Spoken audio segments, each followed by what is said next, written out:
আর এই মুহূর্তে যে বড় খবর দেব আপনাদেরকে, ভোট শুরু হতে না হতেই কেন্দ্রীয় বাহিনীর বিরুদ্ধে হেনস্থার অভিযোগ। বালুরঘাট রায়গঞ্জে সেখানে ভোটারদেরকে হেনস্থা করা হচ্ছে বলে অভিযোগ করা হয়েছে। বালুরঘাটের মহাবাড়ি পঞ্চায়েতে হেনস্থার অভিযোগ।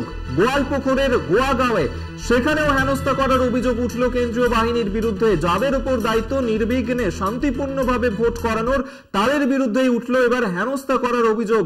ভোট শুরু হতে না হতেই এই ধরনের হেনস্থা করা হচ্ছে কেন্দ্রীয় বাহিনী, তারা হেনস্থা করছে ভোট দিতে আসা ভোটারদেরকে, এমনটাই কিন্তু অভিযোগ উঠেছে তাদের বিরুদ্ধে। কেন্দ্রীয় বাহিনীর বিরুদ্ধেই এই হেনস্থার অভিযোগ আনা হয়েছে। বালুরঘাট রায়গঞ্জ সেখানে ভোটারদেরকে তারা হেনস্থা করেছেন, এমনটাই কিন্তু অভিযোগ করা হচ্ছে। মহাবাড়ি পঞ্চায়েতে হেনস্থার অভিযোগ উঠেছে, পাশাপাশি গোয়ালপুকুরে সেখানে গোয়াগাঁওয়ে হেনস্থা করার অভিযোগ উঠল ভোটারদেরকে। কেন্দ্রীয় বাহিনীর বিরুদ্ধেই এই অভিযোগ আনা হয়েছে, যেখানে যাদের ওপর দায়িত্ব দেওয়া রয়েছে যাতে লোকসভা নির্বাচন শান্তিপূর্ণভাবে হয়, নির্বিঘ্নে হয়, তাদের বিরুদ্ধে এই ধরনের হেনস্থার অভিযোগ উঠল। সাত সকালে এই হেনস্থার অভিযোগ, যেখানে ভোট দান পর্ব সবেমাত্র শুরু হয়েছে, তার কিছুক্ষণের মধ্যেই এই ধরনের অভিযোগ উঠল। কেন্দ্রীয় বাহিনী তারা ভোটারদেরকে হেনস্থা করছে। বালুরঘাটে রায়গঞ্জে একই ছবি ধরা পড়ছে, ভোটারদেরকে হেনস্থা করছে কেন্দ্রীয় বাহিনী, সেই অভিযোগ এই মুহূর্তে সামনে আসছে। মহাবাড়ি পঞ্চায়েতে কেন্দ্রীয় বাহিনী তারা ভোটারদেরকে হেনস্থা করছে, যারা ভোট গ্রহণ কেন্দ্রে ভোট দিতে এসেছেন তাদেরকে হেনস্থা করার অভিযোগ উঠল গোয়ালপুকুরের গোয়াগাঁওতেও।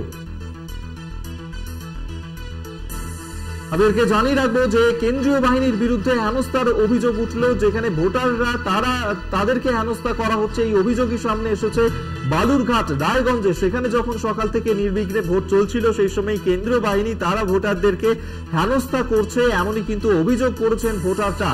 মহাবাড়ি পঞ্চায়েতেও একই ছবি ধরা পড়ছে, পাশাপাশি গোয়ালপুকুরে গোয়াগাঁও সেখানেও কিন্তু হেনস্থার অভিযোগ তুলেছেন ভোটাররা। কেন্দ্রীয় বাহিনী তারা হেনস্থা করেছেন ভোটারদেরকে, এই অভিযোগই সামনে আসছে।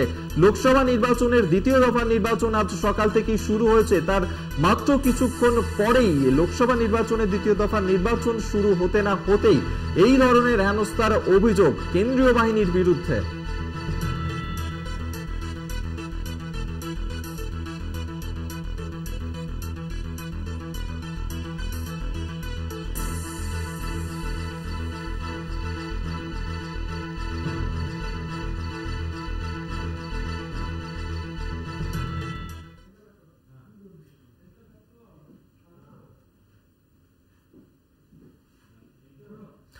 বিভিন্ন জায়গায় আপডেট তো আপনাদের সামনে আমরা তুলে ধরছি সকাল থেকেই, বিভিন্ন জায়গায় বেশ কিছু এই ধরনের ছবিও ধরা পড়ছে। তবে দার্জিলিং সেখানে কিন্তু নির্বিঘ্নেই মোটের ওপর এখনো পর্যন্ত ভোট চলছে।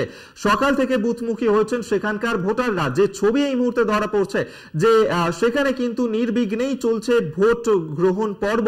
এবং দ্বিতীয় দফার লোকসভা নির্বাচন এই দার্জিলিং লোকসভা কেন্দ্র, যেখানে সবচেয়ে বেশি স্পর্শকাতর বুথ রয়েছে, এবং সেখানেই কিন্তু সকাল সকাল ভোট দেবেন বলে ভোটাররা তারা পৌঁছে গিয়েছেন বুথে বুথে। এবং সেই ছবি ধরা দেখাচ্ছে আপনাদেরকে, যেখানে 272 কোম্পানি কেন্দ্রীয় বাহিনী দিয়ে আজকের এই দ্বিতীয় দফার নির্বাচন চলছে এই বঙ্গে। আমরা সরাসরি দার্জিলিং এ নিয়ে যাব আপনাদেরকে। এই মুহূর্তে আমাদের সঙ্গে বিনয় শঙ্কর রয়েছেন, আমাদের প্রতিনিধি দার্জিলিং থেকে। বিনয়, আমরা দেখলাম যে গোপাল লামা তৃণমূল প্রার্থী, তিনি কিছুক্ষণ আগে এসেছিলেন, ভোট দিলেন তিনি। আজ সকাল থেকে দার্জিলিং এ সেখানে ভোটাররা তারাও দীর্ঘ লাইন দেখা যাচ্ছে। সব মিলিয়ে কি পরিস্থিতি এই মুহূর্তে, কি ছবি ধরা পড়ছে?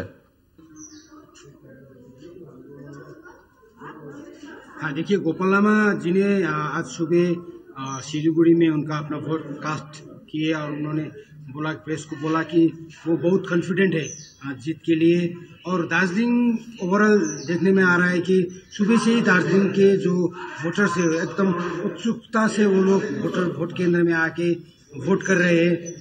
पूरा लाइन देखने में जो दिखाई दे रहा है, लाइन वो बहुत खुशी फील कर रहे हैं। जो इलेक्शन है एक साड़ की तरह वो लोग मनाना चाहते हैं। मैंने आगे भी बोला था कि दार्जिलिंग लोकसभा केंद्र में इस बार 14 कैंडिडेट है, लेकिन 14 कैंडिडेट में खाली लड़ाई हो रहा है राज्य का शासक दल टीएमसी, जिसको अनित थापा सपोर्ट कर रहे हैं पहाड़ में, और केंद्र शासक दल बीजेपी और टीएमसी के अंदर ही एक लड़ाई होने जा रहा है इस बार पहाड़ में। इससे पहले जब भी पहाड़ में इलेक्शन होता था, गोरखालैंड सेपरेट स्टेट के नाम पे वोट होता था, लेकिन इस बार किसी भी पॉलिटिकल पार्टी ने गोरखालैंड शब्द का प्रयोग नहीं किया। सभी पार्टी ने डेवलपमेंट, पहाड़ विकास के लिए वोट अपील किए और आज वोट होने जा रहा है, हो भी रहा है अभी।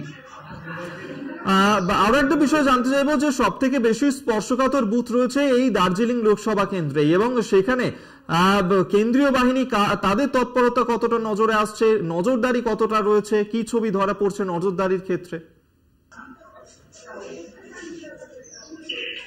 देखिए, दार्जिलिंग हिल्स में खाली अकाउंट कंपनी डिप्लॉय किए हैं। सभी पोलिंग बूथ में प्राय 4-5 सेंट्रल फोर्सेस डिप्लॉय किया है अभी तक।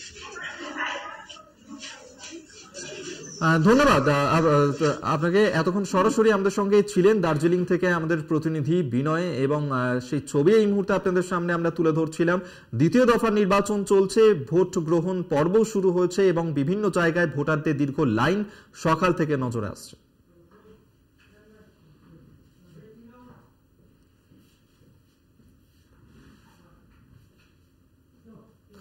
ধর্মযুদ্ধ আপাতত এখানেই শেষ করছি। দেখতে থাকুন কলকাতা টিভি, রাত দিন 7 দিন।